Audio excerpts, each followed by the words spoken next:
very, very interesting. You previously mentioned 9/11. Can you give us your take on that whole catastrophic event?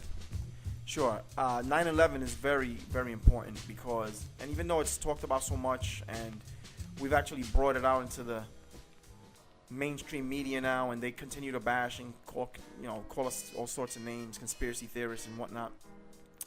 Actually, recently, Charlie Sheen has come out with a mock letter to Barack Obama, talking about how the heads of the commission, the 9/11 commission, right? I believe it's 6 of them, which have come out publicly stating that the whole thing was just based on shenanigans, it was a tremendous fraud, they're saying, and that there should be a criminal investigation as to why the government was blocking an investigation of 9/11.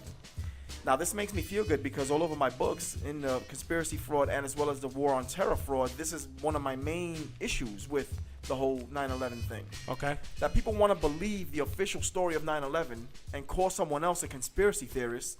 Meanwhile, there was no investigation of the events of 9/11. And that's big because, let's take it for instance. Suppose someone you love is being accused of murder. Yeah. And they're just thrown in jail, no jury, no investigation. The police officers, the detectives don't do no investigating. They just throw your loved one in jail. You would want justice, wouldn't you? I want answers. Wouldn't you want answers? Wouldn't you want a real Absolutely, investigation? I want answers. I want to know, why are they doing that? What Where's under the what evidence? grounds? Yeah, absolutely. Well, this is exactly what's happened with 9/11. So now you have a lot of the victims of the families. And it's funny how every year they promote the 9/11 and they have all these families up there, but they never show the majority of the families that are actually, or have actual knowledge that 9/11 was never properly investigated. And they're calling for a real investigation of 9/11. So they're not essentially accusing the government of having knowledge that the towers are going to be attacked or any other quote unquote theory. Right. Their premise is pretty much, look, this just doesn't smell right. We need it investigated. We want answers, and they're not giving it, and that raises a lot of suspicion. Exactly. These people are not what the media refers to as conspiracy theorists or government haters or any of the rhetoric that they like to use to try to stop information. Right. These people lost loved ones on 9/11, and they just want answers. They just want answers. Many of them are intelligent people, and it's just hard-pressed for them to believe that 19 Arabs from a cave somewhere in Afghanistan got past the most sophisticated military and some most sophisticated countries on the planet. I mean, we have knowledge. We know that they can read your watch from a satellite in space. Absolutely. And you're trying to tell these people that 19 Arabs in a cave orchestrated this? I mean, it's just outlandish. That's a conspiracy theorist. That's the real conspiracy theory. And they'll give you that rhetoric without advancing any type of proof. For instance, you remember the Bin Laden tapes? Do you recall? From my understanding, they were proven to be fraudulent. Yes, that is correct. Where Bin Laden was about 50 pounds heavier. He was speaking in a different Arabic accent. And anyone who speaks Arabic or speaks, for instance, Spanish, you know that someone from Puerto Rico has a different accent than someone from South America. Right. Well, many Arabs were outraged and they were saying, well, this is not even his dialect. This is not even the dialect that he speaks. Do you follow? Right. And of course, the tape turned up mysteriously out of nowhere. It turned up when people were really turning up the heat, asking for answers, and the tape mysteriously turns up. And after all these questions are raised about the dialect of Bin Laden, the Arabic dialect that he's using, and about his weight and about his nose, how different it is, the tape mysteriously dies, and the media never talks about it again. Yeah, it kind of disappeared for a while, and actually recently they came out with a new one. And oh, by the way, we just had the anniversary for 9/11. Right. He always seems to resurface whenever something is happening, whenever people are losing faith in the official story, which really most people don't really believe that the official story is legit. The only people that still believe in the official story now are people who really haven't done any type of homework. I mean, if you just dive into any topic on 9/11, you'll see that it's a fraud, it's a myth, or you'll at least say, okay, there's some questions that need to be answered. Right. I mean, you can just Google. You can go online and you can Google, was there an investigation on 9/11? Or you can Google Time Magazine, commission funding woes, and you'll see for yourself that even the mainstream media, there were articles in the mainstream media itself talking about how the attacks were never investigated. You follow? Yeah. So this is the thing that 9/11 is very important to still discuss 9/11, because 9/11 is the springboard, and it's what's given them authority to go into Iraq, to go into Afghanistan, to threaten Iran the way they've been, messing around with Iran, talking about how they can't have nuclear energy, which Iran has repeatedly said that they're using the nuclear technology for the benefit of the people, not to build nuclear weapons. Okay. Meanwhile, Israel has never signed the non-proliferation nuclear treaty, which means that Israel saying, well, no, we're not going to sign that, and we can have nuclear weapons if we choose to. Do you follow? Yeah. Meanwhile, you have countries like England and the United States, right, forcing countries like Iran and Iraq and all these others to sign this thing to make it so that they don't have nuclear weapons or nuclear technology.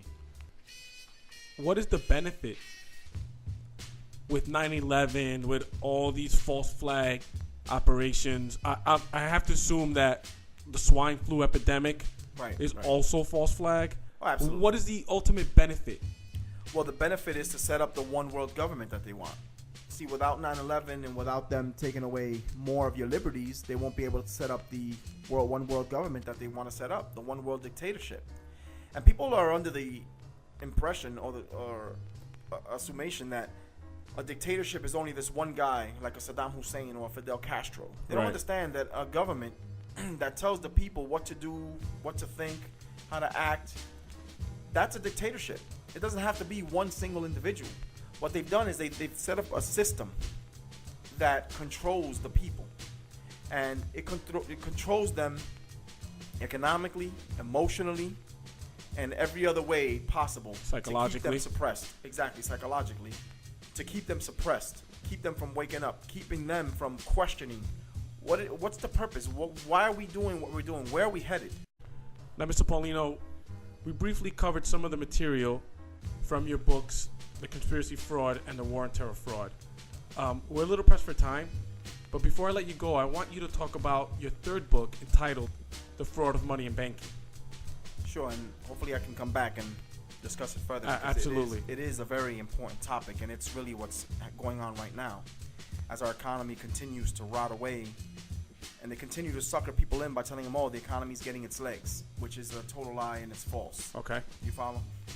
Now, what they've done is, the criminal elite, they have to be very careful here, because one thing that has kept Americans asleep, so to speak, is the fact that they've been able to have a couple of dollars in their pocket. You know, this is still a very wealthy country. So therefore, people, if they have money, they'll tolerate and put up with a lot. Now, if they were to somehow implode the economy too quickly, and people start looking to the left and to the right and realizing, oh, wait a minute, this is a criminal government that's above our heads, right, then they'll start taking action. And this is something that they're trying to carefully bring in, which is the new financial order, or the new world order, as some like to call it.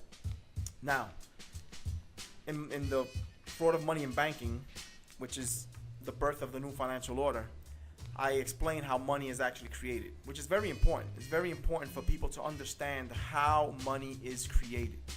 Now, I know there's a lot of misconceptions out there that they like to pump out into the truth movement about fractional reserve banking and how money is created and how the Federal Reserve actually works. Also, things about President Kennedy's executive order, 11110, which many of us claim is why he was assassinated. In my book, I clear a lot of that stuff up. And it's very important to expose the criminal elite with facts, not with things that cannot be proven. That's one thing that I like to instill in my readers. Always prove things. Even if I'm saying something, if you can disprove what I'm saying and you can show me that what I'm saying is wrong, then I'll turn around and I'll follow what you're saying, because I'm only interested in truth. I'm not interested in sounding pretty or sounding nice. All I want are facts in order for us to get up out of slavery. On that note, we conclude our broadcast of episode 1 for the Fraud of the Fraud channel. I'd like to thank Mr. Paulino for his time and knowledge. With that said, I leave you with this. Leave speculation to the speculators and belief to the believers, because speculators and believers are the servants of the liars and deceivers. Thanks for listening.